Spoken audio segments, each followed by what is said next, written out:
there's a lot of information about you out there as far as business, right? And the premise and the idea behind the podcast was about depth. It's about going into your mindset, and it's about going into like really what moves you at a soul level, right? The evolution of the soul. Okay, John, so what shaped your mindset growing up? I think that I've sort of tried to divide life into four component parts, and my mind works step by step, almost like when you're born that you first have to crawl and then you walk and then you can run. So that's sort of the way that I try to piece things together. And what set my mind frame was really mainly from my dad. He taught me all the different steps and how to be careful and how to be careful with friendships and really understanding the way that the world works. And even though we've evolved with technology, the core is that it all really works the same, right? And you have basically four component parts, and that is physical and mental, family and business. That's really what it all sort of breaks down. And if you try to compartmentalize it and think what you're doing at the moment, and you're present and you understand what's going on at that very moment, I think you can try to fulfill at least what you want to try to accomplish. And what you want to try to accomplish isn't always for yourself. Yeah. It could be for people, right? So and then one of the other things that I've always tried to be cognizant of is not to be selfish, because if you become selfish, you're only thinking of yourself. And we live in a world full of people, right? There's probably over 8 billion people. If we lived on our own completely on the planet Earth, it wouldn't be a lot of fun. And that's basically the mindset that I try to stay away from. So how would you say that your early influences shaped the man you are today? I think you mentioned something when we were talking earlier before we put the cameras roll. You talked about your dad and how he would always have you get up at a certain time. And yes. So I think discipline is super important. Responsibility is very important. Responding, answering, being there for people, for yourself is what it takes. A lot of people wake up one day trying to conquer the world, and then the next day they don't do it, right? So that discipline of getting up and grinding, and you see that it's more prevalent when people talk about sports, for example. If you think of a Michael Jordan, you think of a Kobe Bryant, you think of people like that, it was the mindset. It wasn't that they were making money or that they were great athletes. Of course they were. Yeah, but it was the mindset that made them get to where they were, because they never stopped. And it wasn't good enough. And that continuous, every day, waking up, grinding, knowing, and you have to be your worst critic. You have to criticize yourself. And one of the things that I go by is, if I don't wake up early in the morning, I think I'm failing myself. Forget about what people think. You have to do that for yourself. Is it because you don't feel that you're productive, or is it because it's just something that's innate in you?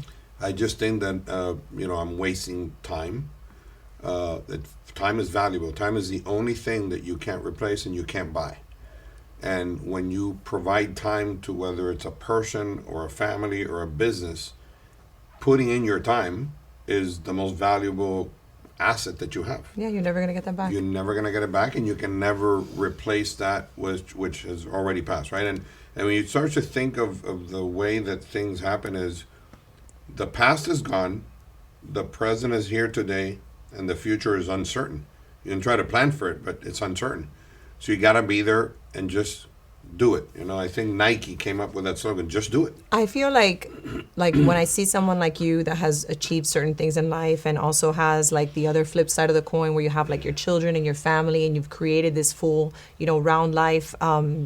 What internal shifts did you have to make to be or become the man you are today? Like, what shifts did you have to make? So when I was super young, I always liked DJing, like playing music, but I liked building. I've heard you. Yeah. So I like building. So I used to build my own light shows. I used to build my own speakers. I would go to then Radio Shack. I think there's only one small store still left.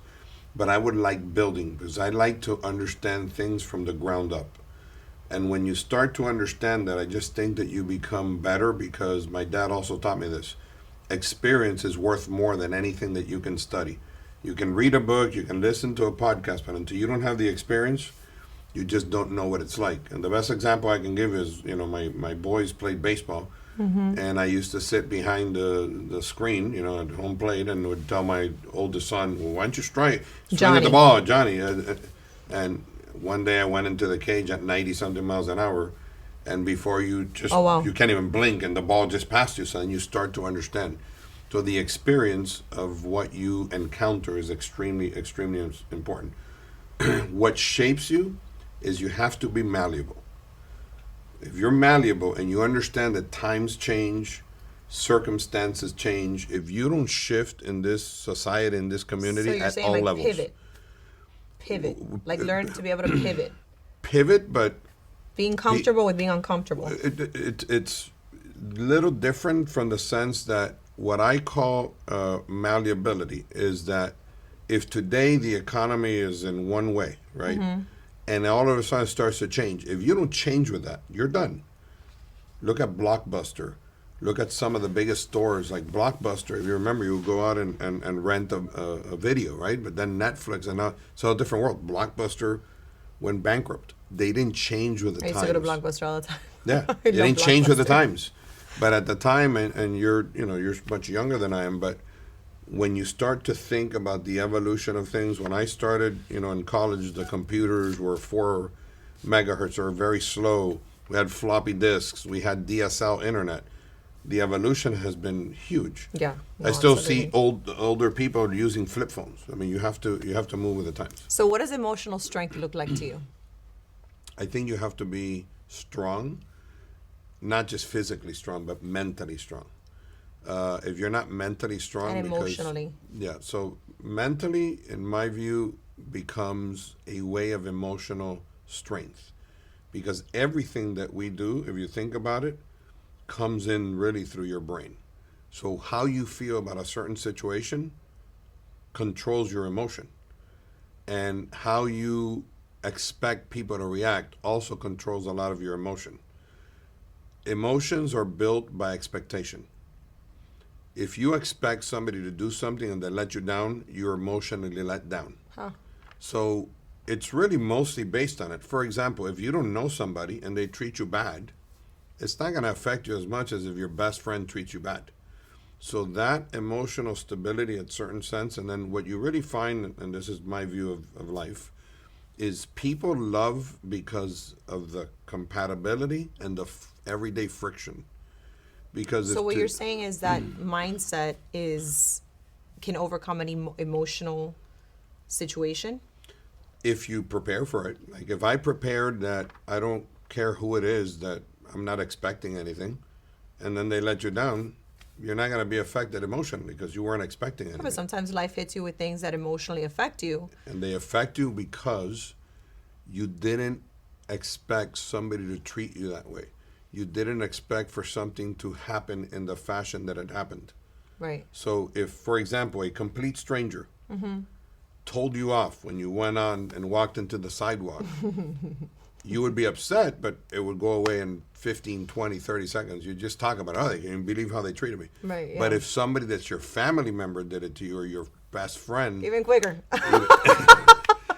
So I think a lot of that, look, I think if you go back to the would you say that you see yourself as more tough or more sensitive? It's odd. I'm both. I'm actually a very sensitive person because I build expectation of what people should do and how they should react. And I think that anybody that you see at different levels, everybody's sensitive. I mean, whoever tells you they're not sensitive is maybe, they may be masking it. They may be masking it. I've met people that are not as... You think they're not sensitive. and that's the way that they've trained themselves, because they try to block it. But those people may suffer internally more than many others, right? So I think a lot of life is about building structure, building relationships, building expectations. But what's worked for me is I'm very giving. And I tolerate a lot that people do, and then up to one point in time. I'm also a Capricorn, which I think is sort of the way, and I know you've told me that you don't believe too much on the horoscope, but I am very cutthroat when it comes to, I will tolerate. When it comes to a point, that's it. I cut it off, and there's no second chances. So what truly drives you at your core? Like, what's the driving I think factor at your core? I just I love to innovate. I think that if you stall and you don't do things that are new and you don't challenge yourself, then I call it a passerby. So I don't want to live life and be what they call a passerby. What do I call a passerby? What did I need to leave some legacy, something for my kids, something that I innovated, that I did. That's what motivates me. There's people that are motivated by other things, so not everybody's the same. But I think ultimately, you got to have a purpose in life, and I think that our Creator puts us on this earth, and you have a purpose, right? You have a purpose, I have a purpose, and everybody who's listening to this podcast has a purpose. Absolutely. Find your purpose and be the best at that purpose. Those God-given talents, those abilities that you have, try to push those as best as possible to become a better person and become better for society. That purpose that you're talking about, that drive that you found, that you're, that awareness. Obviously, you seem a lot more conscious, and I don't know how you feel about this, but I believe that you're, I would say, more right brain than left brain. Even though you're an attorney and you do a lot of like paperwork and transactional things, I feel like your innovation, that creativity, that spark you have is because you're more of a right brain person than left brain. So look, what's odd is I was extremely good at math. I was very good at anything that had That's to do with interesting. sciences. I was an amazing chess player. So everything that I was focusing on was all math. But at some point in time, I decided, along with my dad, early on, that I wanted to become an attorney. And obviously, lawyers typically, they say that they don't know a lot about math. So because of my upbringing, because of what I did early on, because I loved innovation, and I had been involved in a lot of businesses, I think that I was able to bring something into the practice of law that was a little different than the majority of the other attorneys, because I had life experiences. And it all goes back to what I'm saying. I've had a lot of legal secretaries that know more than lawyers, and they don't have the degree. So the degree is only as good as you try to, push yourself to understanding what you do. But I've had a lot of employees in my life. What I always try to teach people is, don't clump things together. Break it down. When you break things down, they're much easier to understand, and they're much easier to identify. Simple concept. We've all gone to a copy machine before, and the paper's gotten stuck somewhere. Mm-hmm. That paper starts in one place, and it goes through this machine, right? And at some point in time, if it gets stuck, the machine tells you, hey, you got stuck on level 3 or whatever, and you go and you remove it, right? If you think just one big thought and you can't break it down, if you get stuck, you don't know how to solve it. Right. So That's I've genius. trained myself and my brain to break things down. And when I ask people that work with me together in businesses, whatever, I try to understand, okay, why is it that you're telling me what you're doing? And the worst answer that I always get from people is, oh, that's not the way it's done. Well, if you tell me that's not the way it's done, that means you're not going to innovate. Because if somebody at some point in time said, okay, that's the way they're doing it, I'm going to do it some way different. Then think about it.